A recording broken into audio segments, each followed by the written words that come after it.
പുതിയ വീഡിയോയിലേക്ക് എല്ലാവർക്കും സ്വാഗതം കേട്ടോ.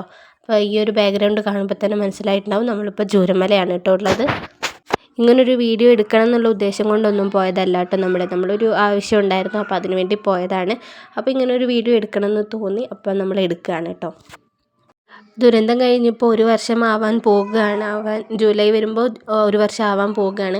അപ്പോൾ ഇപ്പോഴാണെങ്കിലും അവിടേക്ക് എത്തിപ്പെടാൻ പറ്റാത്തവർക്ക്, കാരണം ഒരുപാട് ആഗ്രഹങ്ങളുണ്ടാവും അവിടെ കാണാൻ വേണ്ടിയിട്ട്. കുറേ പേർക്ക് ആഗ്രഹങ്ങളുണ്ടാവും. കാരണം എൻ്റെ അറിവിൽ തന്നെ കുറേ പേര് ആഗ്രഹം പറഞ്ഞിട്ടുണ്ടായിരുന്നു. അപ്പോൾ അവർക്കൊന്നും എത്തിപ്പെടാൻ പറ്റാതെ വന്നിട്ടുണ്ടാവും. പിന്നെ കുറേ പേർക്ക് ഇപ്പോൾ 2025 അവിടുത്തെ അവസ്ഥ എന്താണെന്ന് അറിയാനുള്ളൊരു ആകാംക്ഷ കാര്യങ്ങളൊക്കെ ഉണ്ടാവും. അപ്പോൾ അവർക്കൊക്കെ വേണ്ടിയിട്ടാണ് കേട്ടോ ഞാൻ ഈ വീഡിയോ എടുക്കുന്നത്. അപ്പോൾ മെയിനായിട്ട് ഞാൻ വിചാരിച്ചത് എന്താണെന്ന് വെച്ചാൽ, കാരണം നമുക്കൊരു വില്ലേജ് ഓഫീസ് പോകേണ്ട ആവശ്യമായിരുന്നു ഉണ്ടായിരുന്നത്. അപ്പോൾ ഈ വീഡിയോൻ്റെ ഫസ്റ്റ് കാണുന്നതാണ് വില്ലേജ് ഓഫീസ്. ശരിക്കും ഉണ്ടായിരുന്ന വില്ലേജ് ഓഫീസ് അതായിരുന്നു. അപ്പോൾ ഇവിടെ ഇങ്ങനെ ദുരന്തമൊക്കെ സംഭവിച്ചതുകൊണ്ട് ഇപ്പോൾ താൽക്കാലികമായിട്ട് വേറൊരു ബിൽഡിങ്ങിലോട്ട് മാറ്റിയേക്കുവാണ്. അപ്പോൾ അതെന്ന് പറയുന്നത് ഒരു അഗതി മന്ദിരമാണ്. കാരണം ADS അങ്ങനെ അയൽക്കൂട്ട സംബന്ധമായ മീറ്റിങ്ങുകളും കാര്യങ്ങളൊക്കെ നടന്നുകൊണ്ടിരുന്ന സ്ഥലത്താണ് ഇപ്പോൾ വില്ലേജ് ഓഫീസ് ഉള്ളത്. അതിൻ്റെ തൊട്ടപ്പുറത്തെ റൂമിൽ തന്നെ, റൂം എന്ന് പറയാനൊന്നുമില്ല, അവിടെ ഒരു ചെറിയ റൂമിലാണ് അവിടെ അംഗൻവാടിയും ഇപ്പോൾ നടന്നുകൊണ്ടിരിക്കുന്നത് കേട്ടോ. അപ്പോൾ അത് കണ്ടപ്പോൾ ഞാൻ വിചാരിച്ചു എനിക്ക് വീഡിയോ എടുക്കാം. കാരണം ഇപ്പം അങ്ങനെയൊക്കെയാണ് അവിടെ നടന്നുകൊണ്ടിരിക്കുന്നത് എന്ന് നിങ്ങളെയും കൂടെ അറിയിക്കാമല്ലോ എന്ന് വിചാരിച്ചിട്ട് എനിക്ക് അപ്പം തോന്നി നമുക്കൊരു വീഡിയോ എടുക്കാമെന്ന്.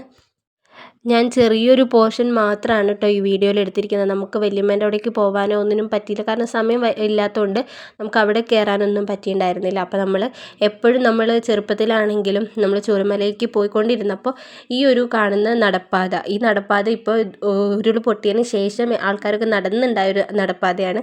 പക്ഷേ എങ്കിൽ അതിന് മുന്നേ ഇങ്ങനെയൊന്നും ആയിരുന്നില്ല. കുറേ ചുറ്റി വളഞ്ഞ് അതിൻ്റെ നടുക്ക് കൂടെ ഒരു ചെറിയൊരു തോടുണ്ടായിരുന്നു. അതൊക്കെ കഴിഞ്ഞ് വേണം നമ്മൾക്ക് നേരെ ചൂരൽമല ടൗണിലോട്ട് എത്താൻ. അപ്പോൾ ഇതൊരു ഷോർട്ട് കട്ടായിരുന്നു. കാരണം നമുക്ക് വണ്ടി പോകുന്ന വഴി കൂടെ വരാൻ ഇച്ചിരി ദൂരമുണ്ട്. അപ്പോൾ അതിനെക്കാട്ടും ചൂരൽമല ടൗണിൽ ഇറങ്ങി ഷോർട്ട് ചാടുന്നതാണ് ഈ ഒരു വഴി കേട്ടോ. അപ്പോൾ ഇത് ഇപ്പോൾ സത്യം പറഞ്ഞാൽ ദുരന്തം വന്ന് പോയതിന് ശേഷം ആൾക്കാരൊക്കെ നടന്നു കഴിഞ്ഞിട്ട് ഒരു ചെറിയ നടപ്പാത പോലെയായി. എല്ലാത്തരം അവശിഷ്ടങ്ങളും അവിടെ ഉണ്ട് കേട്ടോ. അപ്പോൾ ബിൽഡിങ്ങിൻ്റെ കോൺക്രീറ്റ്, അങ്ങനത്തെ മരം വീണത്, എല്ലാ അവശിഷ്ടങ്ങളും അവിടെ തന്നെ ഉണ്ട്. പിന്നെയെന്ന് പറഞ്ഞാൽ ഉരുൾ പൊട്ടിയതിന് ശേഷം ഫുൾ തരിശായി പോയ ഭൂമിയായിരുന്നു. ഒരു പച്ചപ്പ് പോലും അവശേഷിക്കാതിരുന്നൊരു ഭൂമിയായിരുന്നു. ഇപ്പം കാലക്രമേണ അവിടെയൊക്കെ പച്ചപ്പ്, ചെറുതായിട്ട് ചെടികളൊക്കെ മുളച്ചിങ്ങനെ വരുന്നുണ്ട്. അപ്പോൾ അത് നമ്മൾ കണ്ടൊരു മാറ്റമാണ് കേട്ടോ. പിന്നെയെന്ന് പറഞ്ഞാൽ ഇപ്പം ഞാൻ കാണിക്കുന്ന ഈ പ്രദേശത്ത് ഒരു മനുഷ്യന്മാരില്ല. കാരണം ആൾക്കാർക്ക് ഒന്നാമത് പേടിയാണ്. പിന്നെയെന്ന് പറഞ്ഞാൽ ആരും അവിടെ താമസമില്ല. പകുതി പേരും ഇപ്പോൾ പേടിച്ചിട്ടാണെങ്കിലും അങ്ങോട്ടേക്ക് വരുന്നില്ല. അപ്പോൾ അതുകൊണ്ട് ആ പ്രദേശത്തോട്ട് പോകുമ്പോൾ ഫുൾ എന്താ പറയുക, ഒരു മൂകതയാണ് കേട്ടോ, ഒരു ശ്മശാനം കണക്കെയാണ്. കാരണം ആൾക്കാർക്ക് പേടിയാണ്. ഇങ്ങനൊരു ദുരന്തം ആരും പ്രതീക്ഷിക്കാത്തതുകൊണ്ട് എല്ലാവർക്കും പേടിയാണ്. പിന്നെ അവിടെ വീടുള്ളവരിൽ പലരും ജീവനോടെ തന്നെ ഇല്ല. അപ്പോൾ അതുകൊണ്ടൊക്കെ ആൾക്കാരൊക്കെ ഭയങ്കര കുറവാണ്. അവിടെയുള്ള സ്ത്രീകളാണെങ്കിലും പുരുഷന്മാരാണെങ്കിലും എല്ലാവരും ഇപ്പോൾ പണിക്ക് പോയൊക്കെ തുടങ്ങിയിട്ടുണ്ട് കേട്ടോ. അവിടുത്തെ മെയിൻ തൊഴിൽ എന്താണെന്ന് വെച്ചാൽ എല്ലാവർക്കും അറിയാമല്ലോ, തേയില നുള്ളലാണ്. അപ്പോൾ എല്ലാവരും പണിക്ക് പോയൊക്കെ തുടങ്ങിയിട്ടുണ്ട്. പിന്നെയെന്ന് പറഞ്ഞാൽ ഇപ്പോഴത്തെ ചൂടും എല്ലാം കണക്കിലെടുത്ത് ഉച്ച വരെയൊക്കെ പണിയുള്ളൂ. എൻ്റെ വല്യമ്മയ്ക്കാണെങ്കിലും തന്നെ ഉച്ചവരെ 1:30 വരെയൊക്കെ പണിയുള്ളൂ കേട്ടോ. ദുരന്തം കഴിഞ്ഞതിന് ശേഷം പിന്നെ ഇപ്പോൾ അവർ നേരിട്ടുകൊണ്ടിരിക്കുന്ന ഒരു പ്രശ്നം എന്താണെന്ന് വെച്ചാൽ പുലീൻ്റെ പ്രശ്നവും കാട്ടാനേൻ്റെ പ്രശ്നവും. അപ്പോൾ ഈ അടുത്ത് എല്ലാവരും ന്യൂസിൽ കേട്ടിട്ടുണ്ടാവും, അട്ടമലയിൽ ആനേൻ്റെ ആക്രമണത്തിൽ ഒരാൾ മരിച്ചു. അപ്പോൾ അതുകൊണ്ടൊക്കെ ആയിരുന്നു വയനാട്ടിൽ നമ്മൾ ഹർത്താലൊക്കെ നടന്നിട്ടുണ്ടായിരുന്നത്. അപ്പോൾ അതിൻ്റെ പുറമെ പുലീനെ കണ്ടതായിട്ടും നാട്ടുകാരൊക്കെ പറയുന്നുണ്ട്.